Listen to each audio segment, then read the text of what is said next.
É legal pensar sobre isso porque os sinais são vários, né? A gente costuma dizer, pelo menos no que diz respeito à psiquiatria, a gente costuma dizer que é a única especialidade médica em que você não se preocupa só com a saúde e o bem-estar do paciente, mas com das pessoas que estão à volta, né?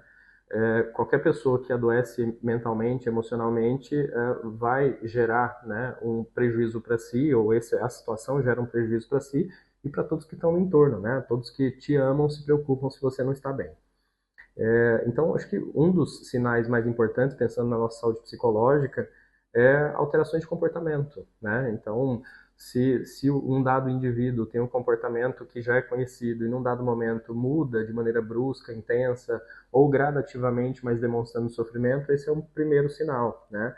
Outros sinais, as dificuldades ou os prejuízos relacionados à vida comum, né? Ao trabalho, a dificuldade de relacionamentos, ao prejuízo, por exemplo, para manter as relações sociais, né, o isolamento, uma dificuldade grande de lidar com a frustração, principalmente quando isso gera momentos de irritabilidade, de raiva, explosões, né?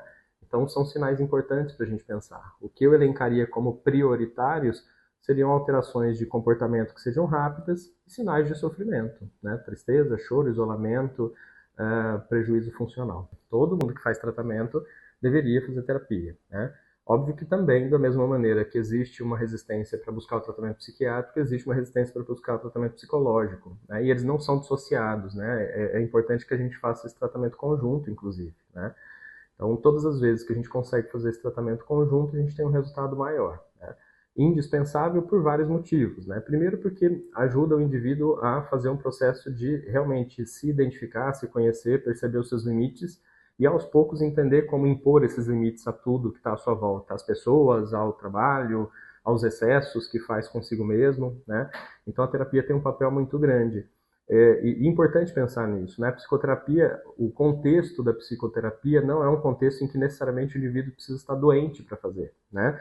A gente falou agora há pouco que as pessoas demoram para buscar tratamento e às vezes chegam realmente muito adoecidas. Mas às vezes por questões de adaptação, questões de vida, de conflitos, que o indivíduo ainda não chegou ao adoecimento, já mereceriam esse cuidado, né? Ajuda inclusive a evitar o processo de adoecimento.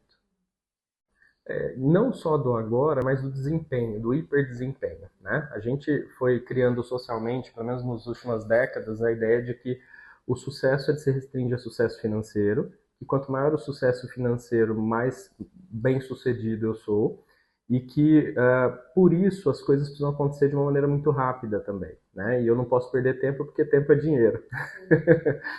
Então, esse é um ponto importante para se pensar, né? Se dentro desse contexto a gente passou a valorizar mais as sensações do que os significados, do que aquilo que é perene, que é duradouro, né? Então, a busca de prazer imediato faz com que a gente simplesmente esqueça de construir aquilo que mantém o nosso bem-estar, né?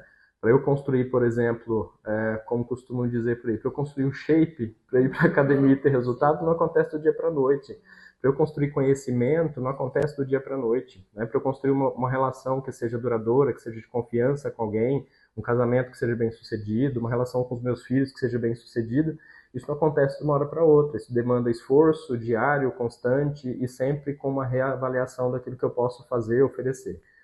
Então, esse movimento que a gente tem, que as redes sociais exacerbam, né, o movimento do imediatismo aí que você trouxe, ele é um movimento que a gente tende a fazer principalmente como uma medida de alívio da nossa tensão emocional. Então, daquilo que eu não consigo lidar, eu busco algo que me alivie.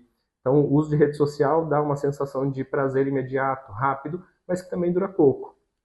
Por isso não é raro que a gente demore muito tempo ali, né? Então eu começo a usar, sei lá, eu entro no Instagram, entro no feed lá dos Reels, começo a ver um vídeo, aquilo me dá um certo prazer, o próximo já é meio chato, vem uma propaganda que eu não quero ver, mas eu vou buscar de novo aquela sensação inicial de prazer que eu tive.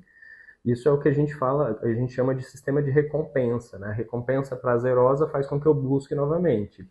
A recompensa desprazerosa ou traumática faz com que eu evite, né?